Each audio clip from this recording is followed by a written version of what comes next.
Aqui estamos para darmos sequência à leitura do livro Tormentos da Obsessão, de Valdo Franco, pelo espírito de Manuel Filomeno de Miranda.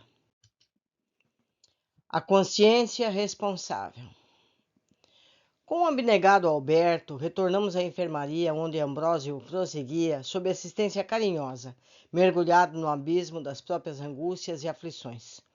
Apresentava-se, como de hábito, amadurecendo as reflexões ao calor do arrependimento tardio, que abre espaço para a expiação, que vivia a fim de que o futuro lhe facultasse a necessária reparação.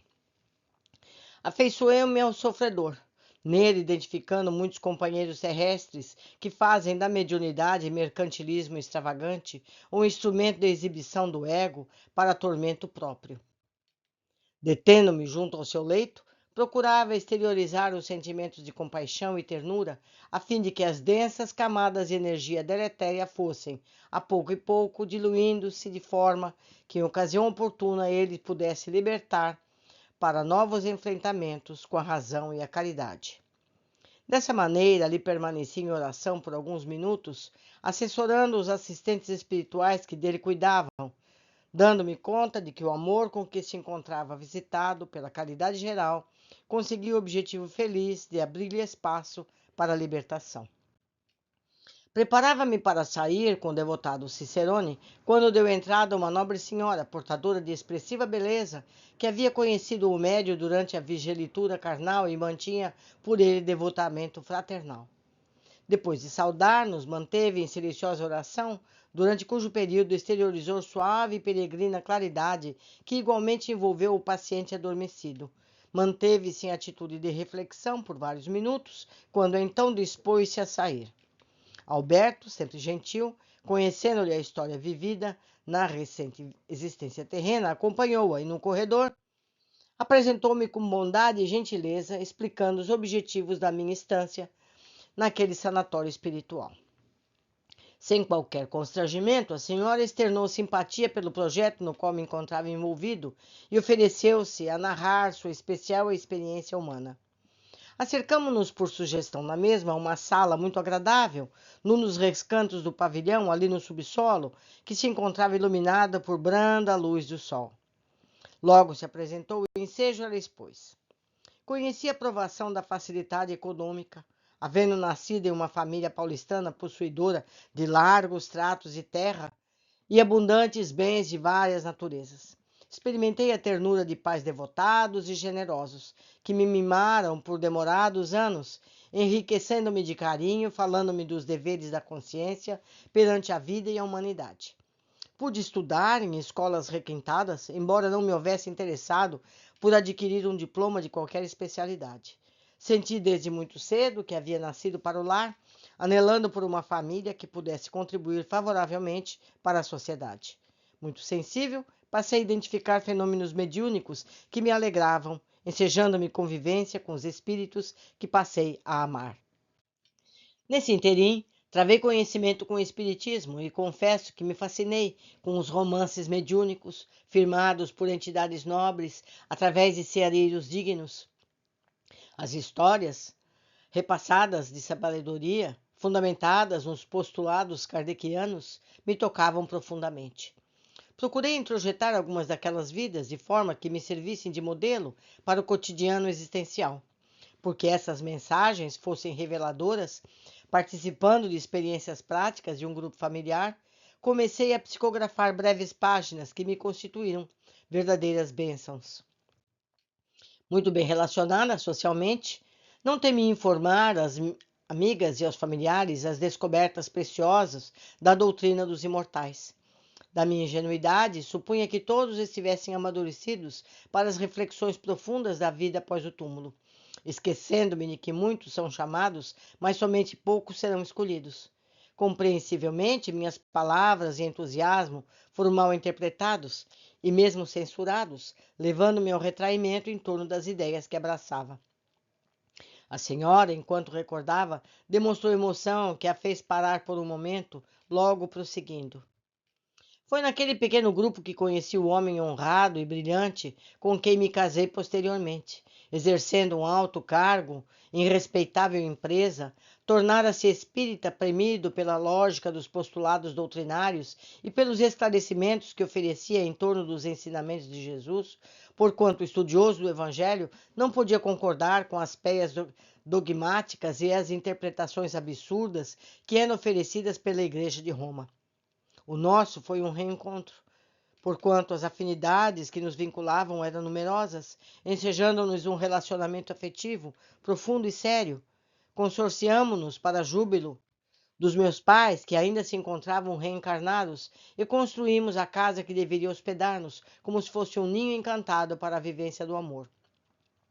À medida que os anos se passaram, relacionamo-nos com outras famílias espíritas, tornamo-nos membros ativos de respeitável instituição devotada à divulgação do espiritismo. Como a felicidade no mundo não é completa, constatamos com tristeza a impossibilidade de sermos pais, por impedimento orgânico de minha parte. Conseguimos, no entanto, sobrepor a tristeza e decepção, a compreensão de que na terra colhemos conforme a semeadura anterior. Resolvemos-nos por contribuir de maneira positiva em favor das crianças muito necessitadas que acorriam ao departamento assistencial do núcleo que frequentávamos. Novamente fez uma breve pausa oportuna com que concatenar as recordações e continuou. Nessa ocasião, um dos casais que nos tomou como amigos afeiçoados informou-nos que pretendia visitar em outra cidade abnegado médium, que enriquecia as vidas que o buscavam com mensagens de alta qualidade, porque fiéis aos seus autores e cuja vida era um evangelho de efeitos. Sem qualquer dificuldade, programamos uma excursão, objetivando visitá-lo na data estabelecida, bem como no horário regulamentar. Tivemos a imensa alegria de conhecer alguém que passaria, a partir de então, a constituir-nos o exemplo de fé, de coragem, abnegação na mediunidade e na conduta, cujo convívio iluminava as vidas que se lhe acercavam. Naquela noite incomparável, tivemos a impressão que os céus desceram à terra, no modesto recinto que ele orava e se discutia as promessas do Evangelho, ao tempo em que medianeiro psicografava sem cessar. Fascinada, acompanhei todos os lances daquele inesquecível acontecimento, entre preces de entrega a Deus e, por que não dizer, deslumbramento pelo que acontecia à minha volta. Posso afirmar que também os outros, aqueles que viajaram conosco, e diversos mais que vieram em diferentes lugares, participam do banquete de luz com a mesma emotividade, reconhecidos e firmando propósitos de fidelidade ao dever, à consciência espírita. A reunião prolongou-se por várias horas. Ao terminar, foram lidas as mensagens de alto conteúdo filosófico, ético e espiritual. Uma das consolações aos familiares aflitos que ali estavam buscando conforto para as dores da saudade e do sofrimento. Outras de poetas, escritores que voltavam ao proscênio terrestre para traduzir as emoções da sobrevivência do corpo frágil. Outras mais de orientação e advertência. Foi nesse momento que o abnegado médium chamou-nos nominalmente, a mim e ao meu marido, passando a ler uma mensagem do venerável Dr. Bezerra de Menezes, conclamando-nos ao trabalho da caridade fraternal, da entrega aos filhos do Calvário, da dedicação aos que se encontravam perdidos na noite da ignorância espiritual. O casal amigo igualmente foi aquinhoado com expressiva mensagem de conforto e de chamamento que lhes assinalou os sentimentos em profundidade, norteando-lhes a existência, a partir de então, com segurança e firmeza. Concluída essa parte de convívio espontâneo e quase íntimo, o iluminado instrumento dos espíritos narrou nos detalhes da sua faculdade, especialmente daqueles que ocorriam durante o transe mediúnico, informando-nos sobre acontecimentos que tiveram lugar na reunião e que se tornaram para todos nós lições de incomum beleza que jamais seriam esquecidos e descurados. Retornamos aos nossos lares tomados por inconhecível felicidade, prometendo nos servir e amar sem restrição, custasse-nos o preço que fosse. Posso afirmar que aquela experiência iluminativa foi o marco definidor do nosso futuro espiritual e que, lamentavelmente, não soube preservar, por fraqueza moral face ao cerco das más inclinações que predominam na minha natureza. Outras vezes voltaria àquele santuário, onde a morte era destruída pela presença da vida abundante, e outras páginas de vulgar beleza nos foram dirigidas, convidando-nos ao prosseguimento do serviço e da caridade, caminhos seguros para a libertação do egoísmo, do orgulho, da presunção. Simultaneamente, as faculdades mediúnicas ampliaram-me as possibilidades de captação espiritual, e sem dar-me conta, comecei a intoxicar-me de vaidade, considerando-me quase uma privilegiada. Como se pode perceber, um passo em falso, na difícil ascensão, e tudo pode transformar-se em sofrimento, em desalinho, em queda. Foi o que me sucedeu, porquanto convidada a edificar uma obra de amor para atender criaturas infelizes que a orfandade recolhera e ao abandono social crestara, considerando a minha posição socioeconômica, passei a imaginar uma construção fabulosa, longe da simplicidade do bem, empenhando-me com todas as forças, aplicando muito dos recursos que possuía a fim de executá-la. A imaginação, em febre, libertou antigos infelizes hábitos adormecidos no inconsciente, e a dama, que deveria ser a caridade, passou a viver a imponência da ilusão. Pensando em detalhes sem importância, a que atribuía alto significado, deixando o tempo correr, precioso patrimônio me escapava, porquanto os candidatos espirituais ao amparo se perdiam nos cipoais dos vícios e da delinquência. A senhora demonstrava visível emotividade. Desejei pedir-lhe para interromper a narrativa que lhe apresentava aflitiva, mas olhando para o Alberto em busca de apoio, vi que ele esboçou delicado sorriso, tranquilizando-me. Peço desculpas, disse-nos a narradora, pela emoção. Trata-se de recordações muito caras que não posso esquecer, hoje patrimônio da consciência responsável. Esqueci que o bem dispensa atavios, tem praticidade e urgência. Nos engodos a que me entreguei no mundo, facilmente as imposições da frivolidade se transformaram em valores significativos somente porque lhes atribuímos significado. É claro que o nobre Dr. Bezerra me advertiu sutilmente várias vezes, não apenas através de seu dócil instrumento mediúnico, como também por meu próprio intermédio, mas a ilusão que se me instalara no espírito bloqueou minha razão e somente eu não conseguia ver o lamentável engano em que me entregava.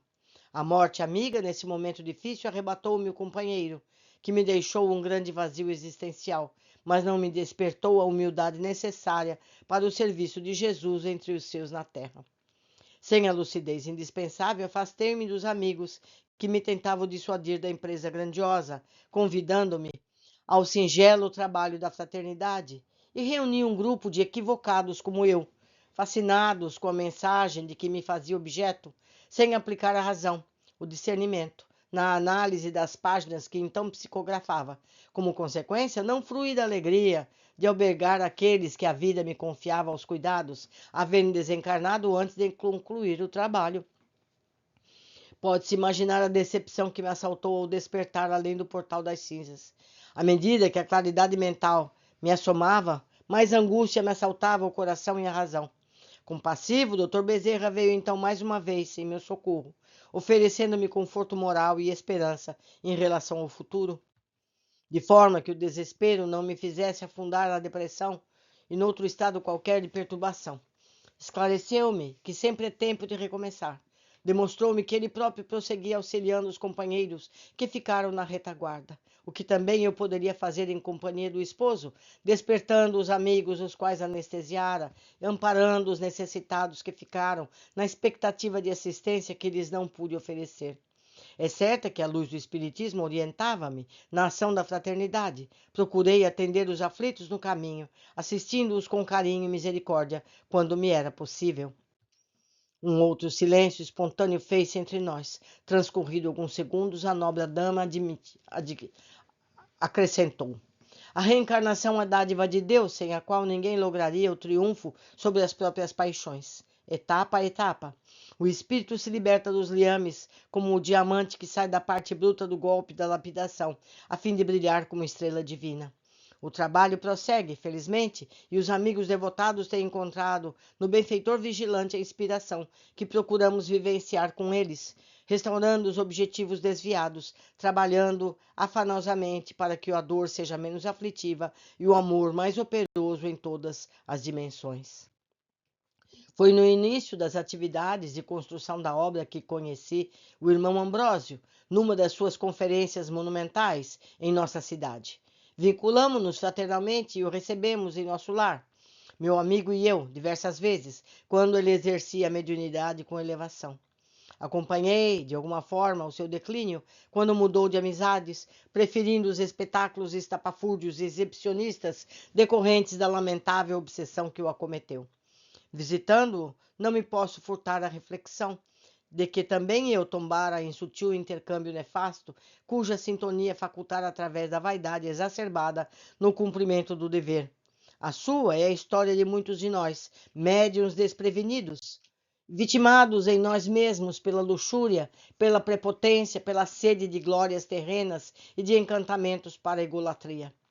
Dado um toque final, com um sorriso matreiro, encerrou o nosso encontro esclarecendo: mediunidade e presunção não podem andar juntos sem desastre à vista. Pediu-nos licença, afastou-se airosa, deixando-nos mensagens de alta gravidade para reflexão e aprendizado. Como eu poderia entender que, não obstante o quase insucesso da sua experiência, se apresentasse portadora de valores espirituais relevantes? Logo, porém, compreendi, por rápida conclusão, que o bem que se faz sempre é melhor para o seu realizador, não importando como é feito ou vivenciado. A dama, que ora se analisava com bastante severidade, realizara uma obra de amor e vivência do Evangelho, quanto lhe permitiram as possibilidades. Os equívocos a que se referia eram consequência de malogradas experiências anteriores que não conseguiu superar, mas lutou tenazmente para produzir melhor e com mais eficácia. O essencial é não parar, não se compliciar com o mal, não perverter os objetivos nobres, permanecendo fiel ao compromisso abraçado para fazer o melhor, mesmo que não o consiga. E ela, de alguma forma, fora uma triunfadora.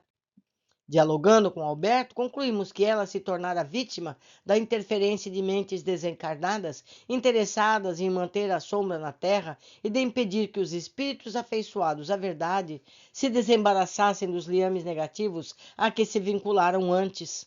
Sutilmente, mas com firmeza, esses espíritos enfermos movimentavam-se nos mais significativos programas de dignificação humana, tentando enredar aqueles que se encontram envolvidos na sua realização, inspirando pensamentos equivocados, mas com aparência de elevação.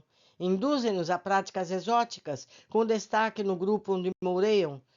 Usam a usança de indumentárias com que esta ou aquela tonalidade, dando um toque de pureza externa aos seus atos, sem a correspondente pulquitude interna, enquanto lhes insuflam a vaidade desmedida, atraindo-os para posturas não condizentes com a atividade que realizam. A obsessão sutil é a enfermidade que graça desordenadamente entre as criaturas humanas, passando quase despercebida.